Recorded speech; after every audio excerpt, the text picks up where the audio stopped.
We have Sophia Moermond. Welcome, Sophia.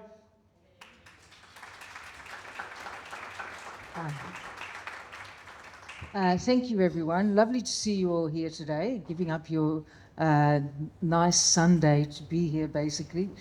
Thank you also to Pillow for organising, and the crew here at Topolinis, right, and Max Freedom filming our resistance, which I think is very important for the future and keeping historical records. So today I'm here to speak about ideological capture and what that may look like. All right, so even though I'm not a fan of AI, I did use Google AI, and I quite liked the definition that it gave. So ideological capture is the process where institutions, regulatory bodies, or fields of study are co-opted by a specific ideology, shifting their focus from objective truth, public interest, or stated missions towards narrow political or social agendas. This phenomenon often results in echo chambers, the marginalisation of opposing viewpoints, and the prioritisation of activism over scholarship, research, or neutral administration. So I imagine we can all think of some examples that we've experienced in our lifetime here. So one of the most famous is probably Nazism, and that ideological capture affected the whole of the planet in a negative way, basically. Now, I was very lucky to be in Berlin about 2 years ago, and they have a large amount of monuments describing what happened and how it happened. And what was interesting to note is that those people that were first on board with this ideology, they were well educated. They were people in our universities, they were doctors, nurses, teachers, right? And I'm sure, once again, you can see some examples of what's happening in our society where those same groups have been captured and they are pushing ideologies, not facts, not science-based ideas, right? Just, I don't know, some ideology that they feel is a good idea upon the rest of us. So when science, when facts, when truth are dismissed, you know you are in a society that is very unhealthy. And whenever anything is dogmatically promoted, right, you'll often find that people get harmed in the process there somewhere. Gender ideology is the clearest one that I've hinted at, where we are seeing that ideological capture, where we're getting children being taught at school that they could be born in the wrong body, which is, of course, child abuse, right? Lying to a child like that because you have a belief system about that is wrong. You know, the amount of distress that causes in children, you see a lot of those children ending up at psychologists, social workers, similar places, because they think they have that belief that they might be in the wrong body. Now, it's also promoted by their parents as well. Yeah, and when you are looking at what people get out of ideologies, it makes sense why a lot of parents are invested in that. Now, key aspects of the ideological capture, right? One of the first ones is institutional transformation, where universities and professional bodies may become ideology mills, where conformity is enforced and questioning normative assumptions are discouraged. In fact, people get cancelled for this, right? Lots of women that have spoken out about gender ideology have been cancelled. Lots of doctors that spoke out against the COVID mandates and the vaccines have also been cancelled. So speaking out is scary, it's dangerous, and I imagine there are quite a few of you people in here who have experienced some form of cancellation, and here you've ended up as part of the resistance, basically. Yeah. There are other examples of ideological capture that is not science-based that we're dealing with today. So climate change is one of those, right? the climate's always changed. I read a book from written by what did he do? He had a very important title, by the way, but I can't remember what it was. But what he did was he took samples, core samples, he drilled down deep into the earth, got those samples back up, analysed them, and was able to tell levels of carbon dioxide, the amount of plant material, the amount of animal life that there was, and what sort of climate there was in that area at that particular time. And what he was saying is that the last 1,000 years have been particularly stable. We had a mini ice age, a little bit of a hiccup there, but apart from that, very stable climate, which has allowed us as a species to thrive and overtake and become very populous because of that. Now, he was also saying that that's not going to last. That's not the normal pattern of our planet. We tend to have all sorts of things happening. Crust displacement might be one of those things. The Earth has a bit of a wobble going in it. That can lead to things as well. Tectonic plates moving around. So it has been very stable. And the chances are that we are going to see an increase in natural disasters simply because that is what happens on our planet. And you can blame climate change all you want on that, do all the renewables that you want, but the absolute arrogance of humans to think that we have such influence over this planet and over the climate, we will have a high price to pay for that, I'm sure. We're not that clever either. All right, so one of the things that we need to look at with ideological capture is to look for evidence yourself. So I travelled through Southern Europe last year. After I did my campaign, I was pretty tired, to be honest. Yeah, I wanted to heal a little bit. There were a lot of knives in my back that needed removing. So I went on a journey through Southern Europe. Amazing. So Italy, Spain, Portugal, Croatia, beautiful, beautiful countries. And what's interesting when you go to Europe is that you can really see the history there.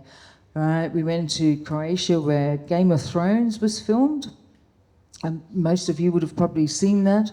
Right, beautiful old buildings, a big fort, meeting the ocean there, and not having any discernible change in sea level whatsoever.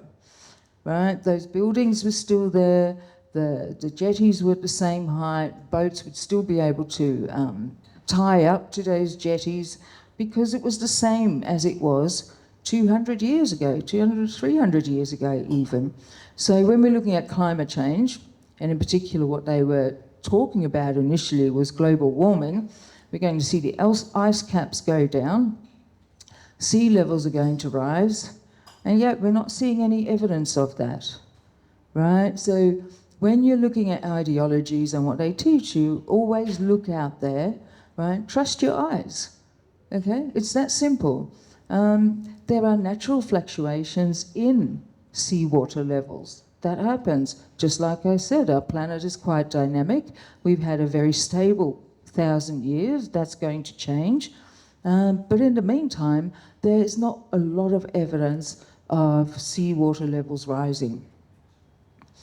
And if you do get a chance to go to Croatia and have a look at those where Game of Thrones was filmed, it's really, really cool, just so you know. Now, when you're looking at climate change as well and ideological capture, we are looking at the Bureau of Meteorology here. I seem to have not been able to speak today, sorry about that. We'll just call it BOM for short, all right? And what they do is they homogenise their temperature measurements. So they have a bunch of stations. Every day they look at the temperature. If one of those stations gives a very low temperature, they'll bump it up a little bit, right? To make sure that it all fits the narrative. Okay, so what they're doing is they're fudging the data, trying to make it look like we are going through a phase of global warming. And that science, or lack of it, influences the policies that are made in regard to that. So that ideological capture affects all of us, and we should be able to expect from organisations like BOM that their science is solid, that what we're seeing are the facts and not just some homogenised data trying to make it look like we're going through global warming. You know, and when you're looking at implementing policies in regards to that, everything's expensive, right? And all of that, we pay more taxes, we have to fund more changes, we have to fund more,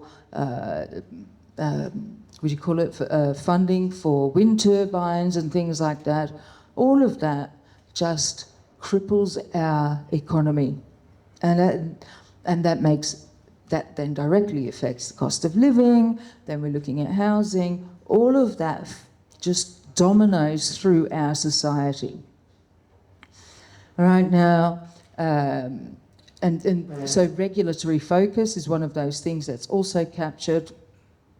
You know, policy frameworks, like when you're looking at the mandates, for instance, right, that was clearly driven by ideological capture as well.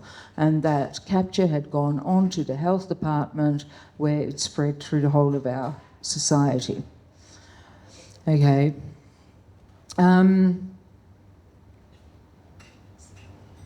Net zero is another one of those ideological names. It used to be global warming, now they call it climate change. So be aware too when words are changed as well, because it is much easier to disprove global warming because there's no rise in sea levels, for instance, whereas climate change has got this nice sort of vague feel about it. It's not that well defined. It could mean anything, really. I mean, climate is always changing too.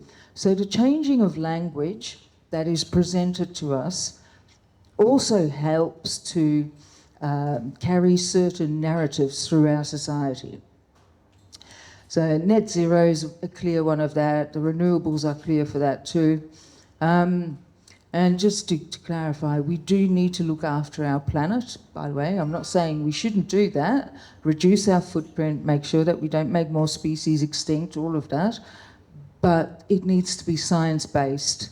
And what we're seeing now with these ideologies, especially when you're looking at wind turbines, we're putting them offshore in areas that are breeding grounds for other animals.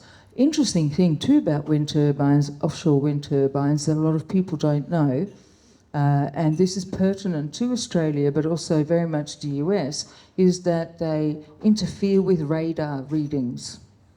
Okay, so going into New York, there were several shipping lanes. They're now building wind turbines there.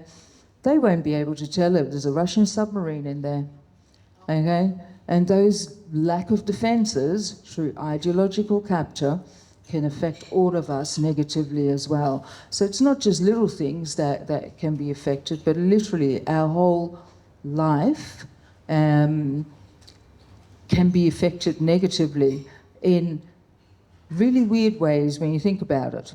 The fact that radar doesn't work in those areas either with wind turbines means that it's hard for search and rescue missions to do their work. Our government, federal level, is looking at putting a whole bunch of wind turbines between the southern coast of Australia and Tasmania, for instance. So, and when you look at wind turbines and what they do, the amount of material that they need, they increase the water temperature by about 1 degree. So aren't we doing renewables because we're so concerned about global warming? And here we are, you know, heating up that water. Some wind turbines need a lot of cooling as well. And what they do is they cool it with salt water. But where the salt water is sucked in, it also sucks into sea life as well. Right? Goes through the wind turbine, comes out much hotter. So it both kills the wildlife and increases the temperature of the water around there as well. So the two things that we really want from renewables is that it doesn't affect wildlife and it doesn't contribute directly to global warming or climate change. And then to get these things in place, obviously there are high subsidies for companies that develop those projects. And that isn't staying in Australia either. And I suspect that the libertarians have quite a few opinions about that too. So it's also supposed to make electricity cheaper, isn't it? It's free from the sun, free from the wind. Yeah. The other thing that's going to impact that too, and that is also sort of an ideology based as well, is that we're going to see much more AI happening. AI scares me a lot. There may be good things in AI, but in the end, we made it, right? Which means it comes with all of the flaws that we as humans already have, but just possibly magnified and much more quickly. AI will not run on renewables, right? You need an incredible amount of power to run AI, and the only way to do that is through nuclear energy. So Bill Gates has now procured land in Wyoming, I think, somewhere, Wisconsin, somewhere out there, anyway, to build, and is building a nuclear reactor because he would like to see more AI, obviously.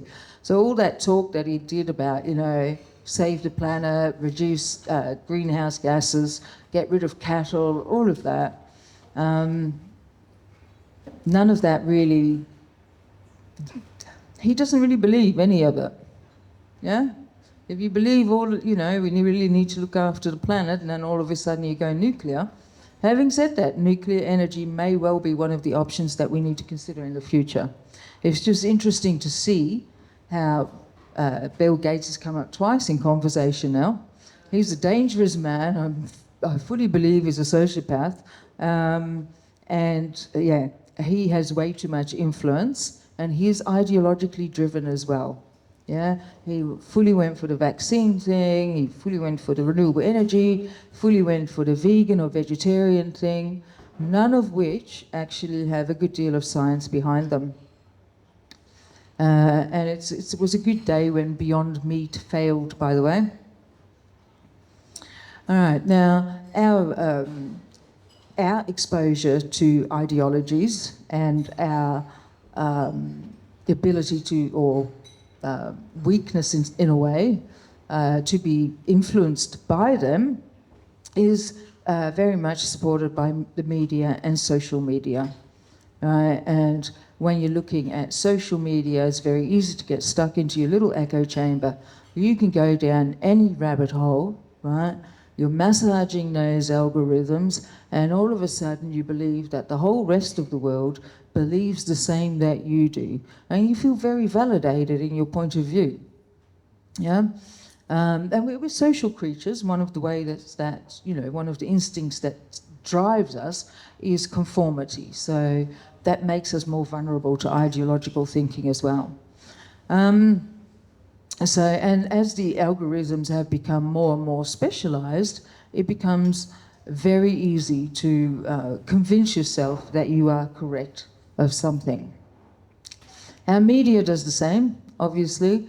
I feel that what I've seen with the ABC in particular is that they're ideologically captured on so many things, and they don't do journalism anymore. All they really do is propaganda. Now, it's starting to change somewhat, but there's been a lot of pushback from people. I know a lot of people that have written letters of complaint to the ABC because they're so biased, yeah? And we're paying for that. And once again, I have no problem with what you want to believe, but I think it's fair to expect from a broadcaster to give us information, news that is fact-based, science-based, and not ideologically driven. And when you look at the ABC in particular, the big ones that I've already spoken about, renewables, net zero, climate change, gender ideology, vaccines, all of that, they have done zero balanced reporting. They should be embarrassed, and they certainly shouldn't be getting any more of our money. What you've noticed probably in the world as well lately, that there's a lot of division, and ideologies can cause that quite easily. And one of those groups who seem quite prone to that seems to be the white liberal woman, which I don't necessarily like saying because I'm definitely in that category as well. But, you know, we've got all the protests. We had, you know, pro-Palestine protests, a lot of anti-Semitism driven by that as well, not very healthy either. Then obviously gender ideology again. Then we had a couple of other ICE protests, right? There's a lot of virtue signalling that goes on there. Not that that's being handled well. It's just a demonstration of how, as a society, we get guided from one cause to another, to another, to another. We're kept busy all of that time and don't get the time to really catch up, think about it. We trust other people, we trust social media, that we have the facts, and all of a sudden we've been divided and our attention is going all over the place. It's really unhealthy for our psychology too. As humans, we like stability, and that's what we're missing these days. You know, yeah. All right. Just talking a bit more about words that have been woke-washed, in my opinion. All right. Same-sex marriage became marriage equality. Right. Marriage equality, once again, just like climate change, it can mean anything. Like, doesn't mean everyone has the same right to marriage. Doesn't mean that all of a sudden women aren't expected to do the most amount of mental, emotional labour in the marriage. Like, where are we at with that? You know, by calling it marriage equality, you have erased biological sex entirely from that equation. And sexual attraction is based on biological sex. So using these sorts of words to make much more nebulous concepts, which makes them more difficult to attack and also much more difficult to defend.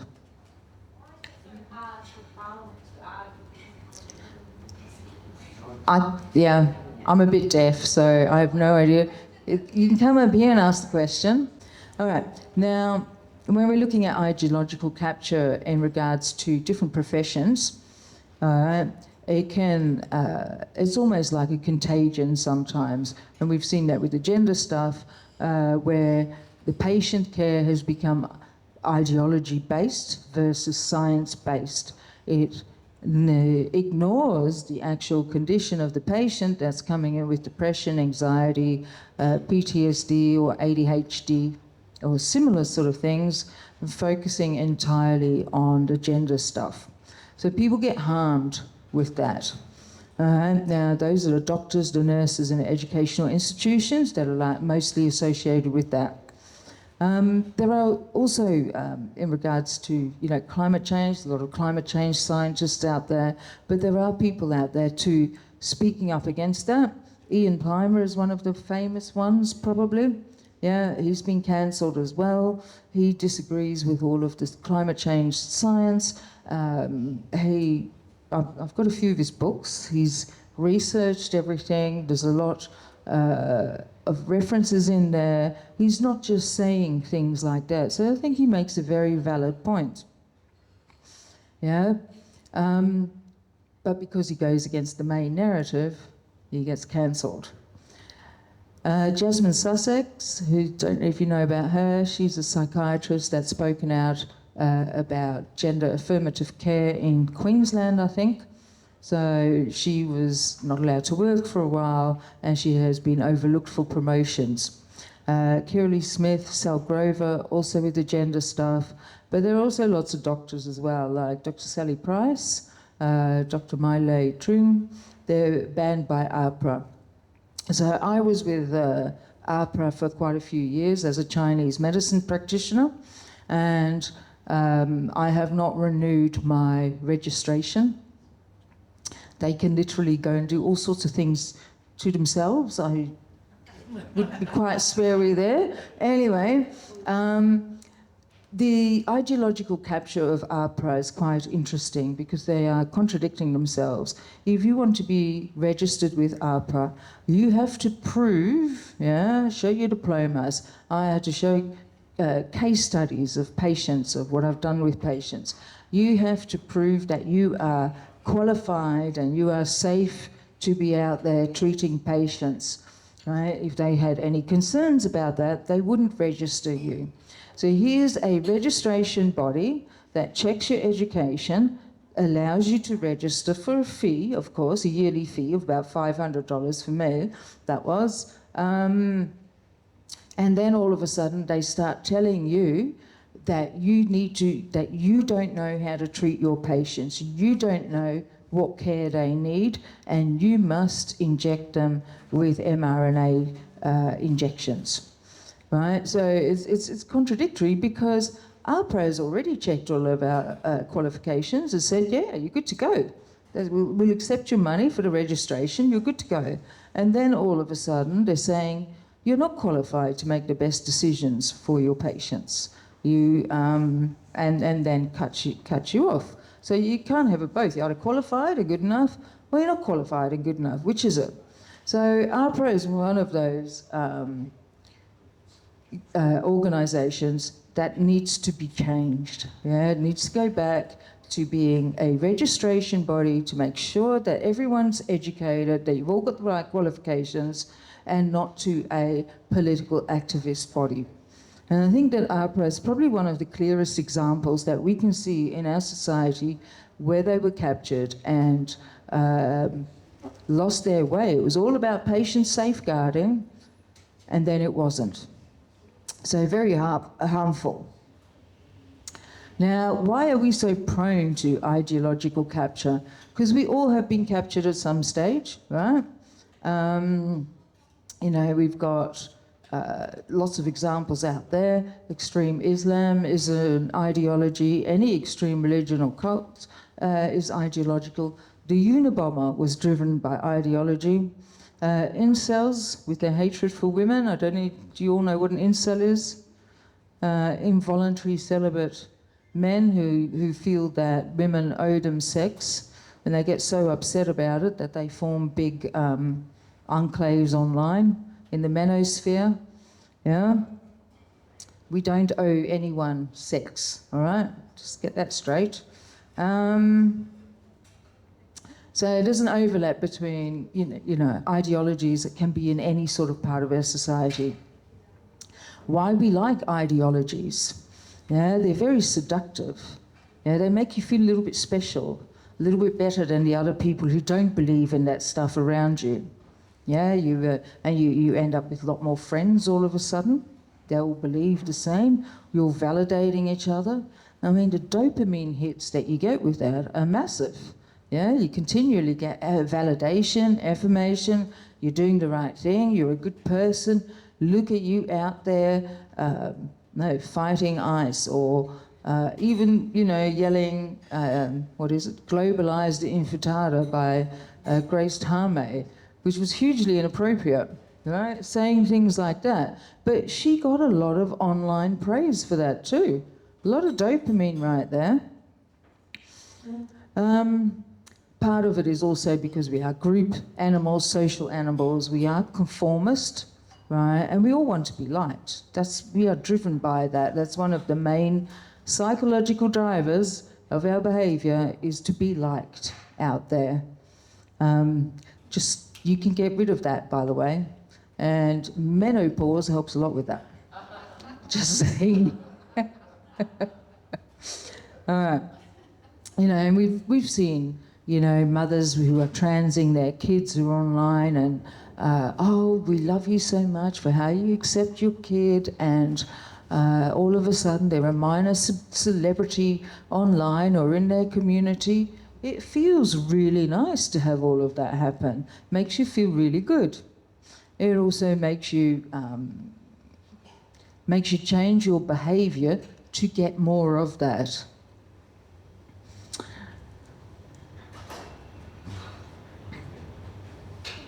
I feel I'm talking really quite a long time now.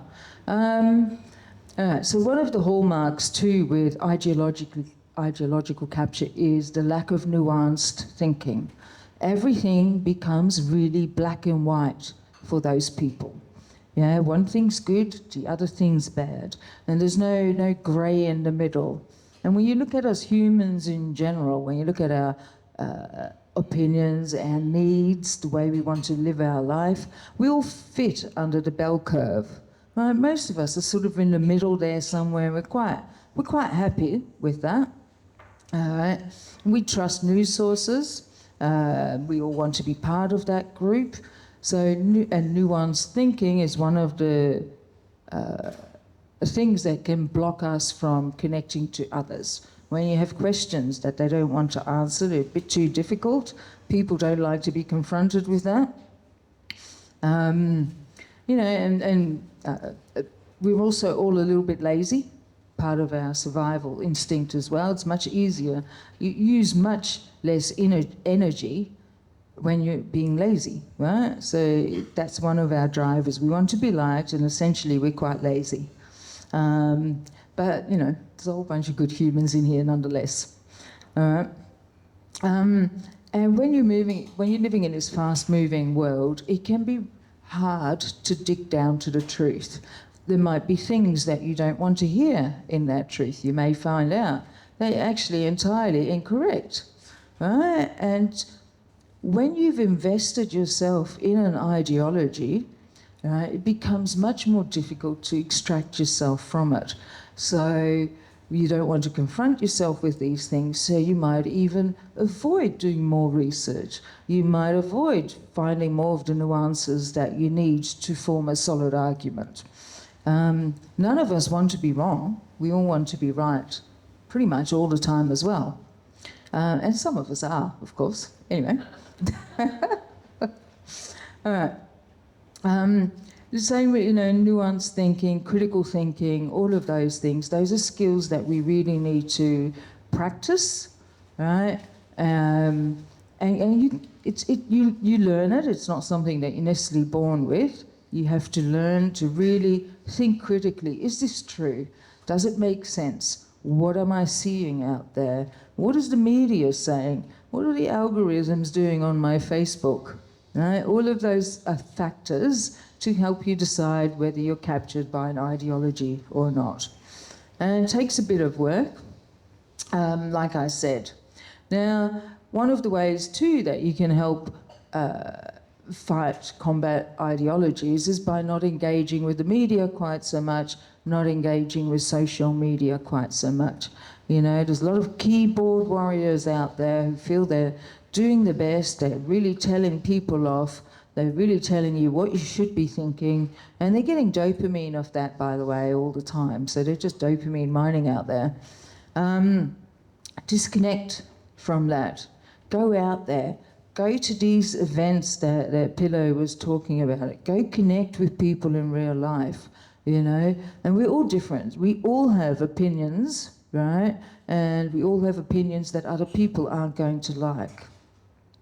But in our society, we need to be able to accept that from each other, and that's okay. Still remain friends, still see the goodness in the other person. And the reason why we need to be able to do that is so that we can fight the control of our government. Yeah, I want for all of us to be able to maintain the freedom to have whatever thoughts we want, to maintain the freedom to talk about the subjects that we want to talk about, to maintain the freedom to be able to associate with who you want to associate. And what you're seeing in this sort of, you know, ideologically fueled governance that we're going through right now is that we're getting more hate speech laws, more control of what we can and cannot say. You know, I'm looking for work at the moment, by the way, so if anyone's got a job going, that'd be really cool. The amount of jobs that come up and say, we accept any, you know, we accept people from any sexuality or gender. So I already know not to apply for those because that's not going to work out. One Google there and I'm gone. Right? But I also don't want to work in a workplace that wants to know about my sexual orientation. Go away. You bunch of creeps. Why would I want to share that with you? My job interview. Oh, yes, here I am, Sophia Moermond, and this is what I do in the bedroom. How bizarre. Anyway, yeah. It keeps on that control and that trying to force a narrative upon us. It's everywhere, and it's ridiculous. So just a question for you all out there. Are you aware where you have been caught up in an ideology at some stage? Yeah, I have, just so you know, yeah. Most of us have at some stage, and that's okay. It's recognizing that, and the more you recognize that within yourself, the safer you can keep your thinking as well. Right. Remember, I think it was in the 80s, we all wanted to save the trees. Was it the 70s? Save the trees, use plastic instead. I mean, I was all for it because I wanted those trees to live. Granted, I was about 12 years old, but nonetheless. Yeah, so it's easy to be captured by these sorts of things. Did anyone want to share, by the way? Like the paper bags at Woolies. Yeah. Paper bags at Woolies, right. Interestingly, in most countries around the world, they'd gotten rid of plastic and paper bags a long time ago already, and, forced you to basically bring your own shopping bags. We're very behind here with all of that, but that's okay. We're getting there. Anything else? Anyone else? No? All right. Oh, so you? Hi. I just to ask you or answer your question with climate change, and which we say there's no rising of the sea, and there's, we don't really notice anything really going wrong when it comes to the climate, but there is a huge amount going wrong. And the baseline is, I'm an architectural designer. I've studied materials and architecture, and the root thing that I'm going to share with you is plastic. Plastic is killing humanity, point blank. It's all part of there's so many particles in our brains and everything that we touch and eat.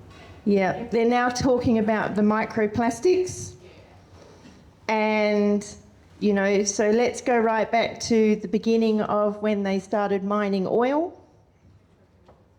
when they brought in Tupperware, and then they started making plastic furniture, and everything around us, our light fittings, our microwaves, our plastic kettles, plastic toasters, plastic bags, everything plastic. Our clothing, poly, anything poly, polyester, polycarbonate, it's all plastic. They're now putting hot water through plastic poly pipe, and plastic, when it reaches 25 degrees or more, lets off phthalates and dioxins that are highly cancer causing, and it's everywhere.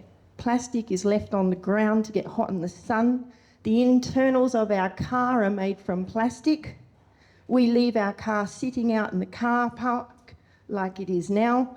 We open our door, that plastic dioxins and phthalates go out into the air, and that is what is trapped in the ozone layer, and we are breathing it in whether we like it or not, even whether we know it or not, we are breathing it. And that is what's killing humanity, and they will not tell you, but plastic is the most deadly thing on the planet.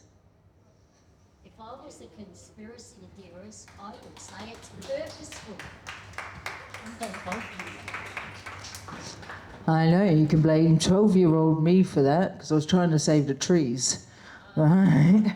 No, plastic is indeed very problematic, and when you're looking at hormone imbalances, early puberty, especially in girls, infertility, all plastic is associated with that too. So, Plastics are driven by corporations and profits and Yep. share markets. Yep. I think that's yeah, closely associated. yeah, corporations have I don't know how anyone can combat that because it's more on us in a different way. yeah, gosh, how do you combat that? Even going off grid isn't going to save you anymore, is it? Because all our water has microplastics in it as well. Solar cells. Yeah, When you use solar cells and the way they disintegrate badly. yeah, yeah. I don't know. I don't want to think about those things too much because it's quite depressing.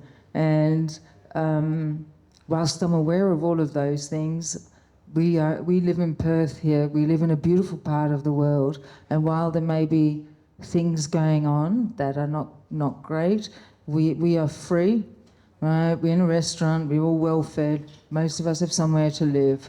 We can go to the beach and swim in an ocean with a bit of microplastic in there, but all of that's yeah. So if you focus on all of that negative, you can be very negatively affected about that too, and then you just become depressed. And But Sophie, don't we have to deal with it at some stage? Yeah. That's just sticking your head in the sand. yeah, I think there will be technology that will help us along the way at some stage. Yes. So you've got a good point there about capturing an ideology. And the ideology that we need to capture is freedom of thinking, freedom of speech, and freedom of spirituality. Yeah. And I agree with what you need to say. Thank you. So ideologies worth chasing is freedom of speech, freedom of thought, and what was the third? And spirituality. Yeah. Yeah. Agree. All right. Now, just to finish it off, I want to just talk. Where did it go? Hold on. Here we go. Just a quote to think about. The ideologically captured mind is the most dangerous because it can't tell the difference between right and wrong anymore. And that is where we're at in so many ways. So keep that in mind. You can see it playing out. And always try to go back, center yourself. Is this right? Is this wrong? Is this true? Well, thank you for listening.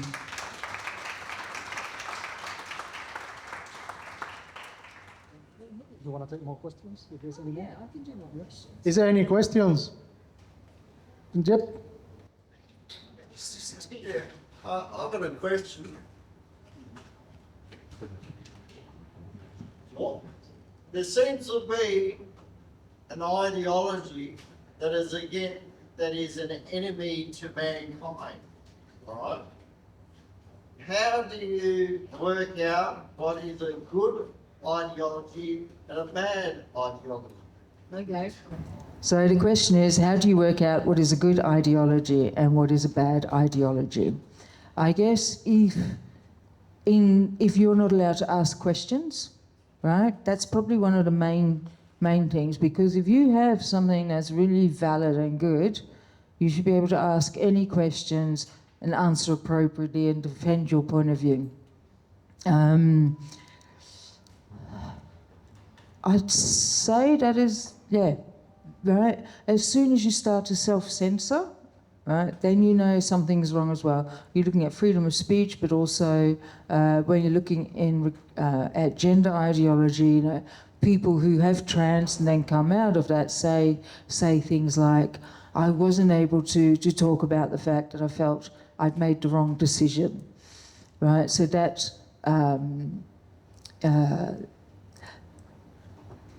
that type of control over people. If you're being controlled in your actions and in what you can say, then I think it's fair to say that that's not a healthy environment. And we're talking, of course, about very normal behaviours, like we all have, not sociopathic things that are, way off the spectrum somewhere. Listen to what the media is telling you. I think that's really important. Many years ago, I studied under a Qigong master, and he was a very interesting man. He had some really interesting insights, and he said that basically, if you look at advertising, the product is the opposite of what it says. And I found that to be fairly true. So if someone is saying, this is really, really good, I would definitely start to question it more, look further. Does that answer your question somewhat? Well, I come from a Christian ideology, okay? Yeah. Not that many people believe in Christianity. There's spirituality, you know, there's different spiritualities. But anything that is ultimately constructive is a good ideology. In regards to mankind, anything that is ultimately constructive is good, anything which is ultimately destructive is evil in regards to mankind. Because there's clubs like the Club of Rome that put out the lie that there are limits to growth. And there's a Schiller Institute that put out a counter argument that there is no limits to growth. Because it's the mind of man made in the, you know, from a Christian perspective, made the image of God. And it's endowed with creative reason. And by virtue of this fact, is set apart from the animals. Okay? We can affect technological progress to advance population growth. But we are inhibited by things like money that stops that technological progress.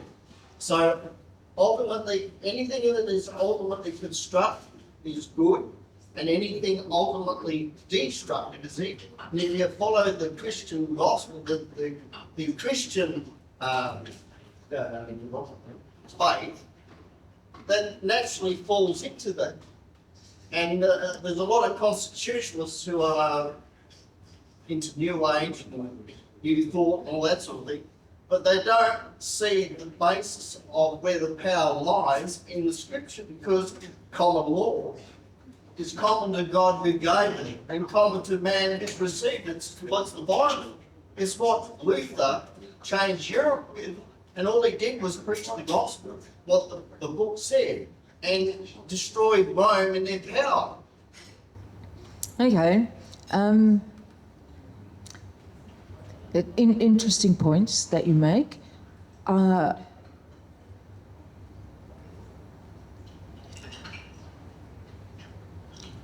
think, and I'm probably not going to make myself popular with this, but that religion is also an ideology, and religion can be harmful too. If it works for you, that's great. You do you. And when I'm talking about this freedom of thought and speech, and that we need to fight to maintain that in our society, right? I will fight for you to have that belief. Okay, it's not my belief.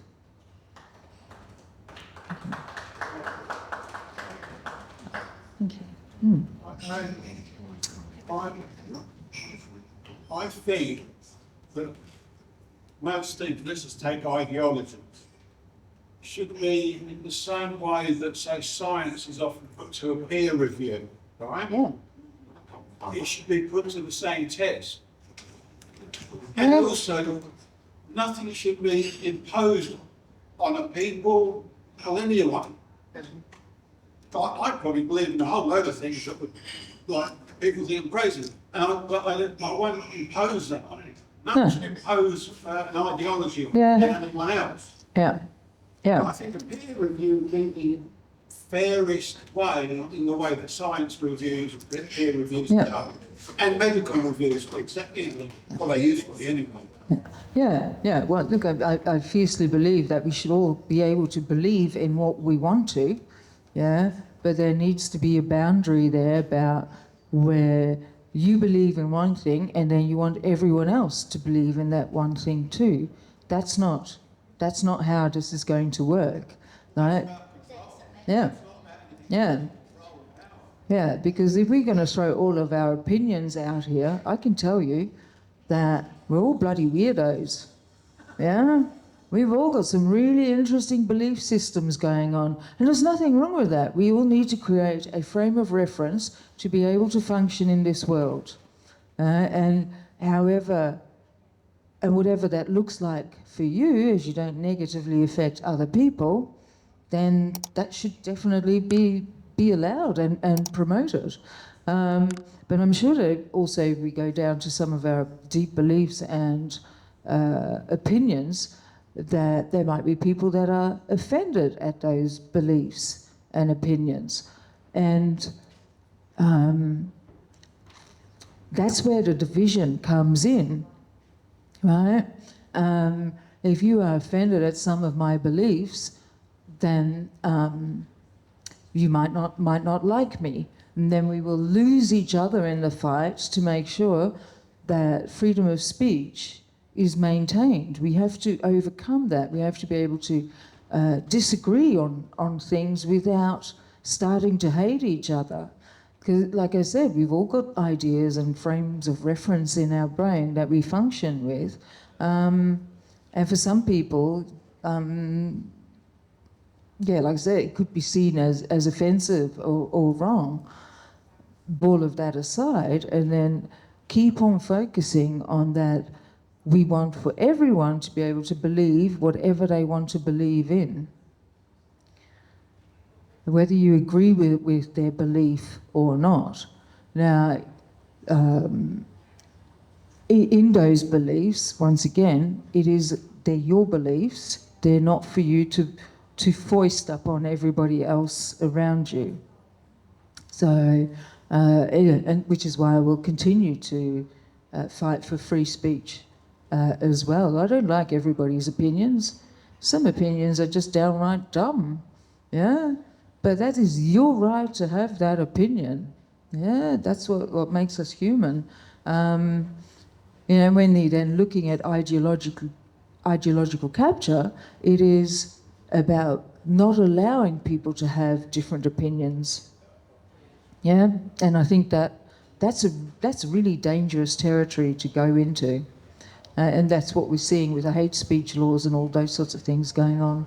And the more that comes through, and the more we have an ideologically captured government who says we need to be kind to everyone, the more our lifestyle will be negatively affected underneath that.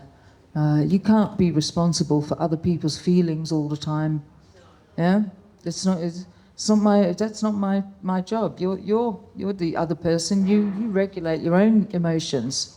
Yes. Where can we find out more about Sophia Moermond and what you're up to? Oh, okay. Well, that's a really good question, and I appreciate that. I'm not actually doing much online because going through the campaign last year, we did a lot of social media stuff. Richie helped with some of that, which was very kind of him. And I got really over social media and being online and doing stuff on the internet. I'm happy to give out my mobile number. You can look me up on Facebook. I do still do some stuff on Twitter and a little bit on Facebook. You know, one likes to troll every so often when one's bored. And Twitter is quite good for that. Yeah, so that's probably the best way. But I'm happy to exchange contact details and that. Yeah. So any other questions? No? Did I all bore you or not? I hope not. Hope you found it interesting. You know, it's a very broad subject, and there are many, many different opinions out there on this, and it's also quite personal as well, because you have to really look at yourself, what you believe in, and whether you have been captured by certain ideologies, and whether it's useful for you, not useful for you. Yeah, cool. Well, I waffled a bit there. Thank you all very much. Lovely to see you all here. Thank you. Fantastic. Thank you, Sophia, very much. It definitely makes me think as well. I believe the term capture really means putting walls around your thought and not letting you grow. not allowing growth. Thank you very much.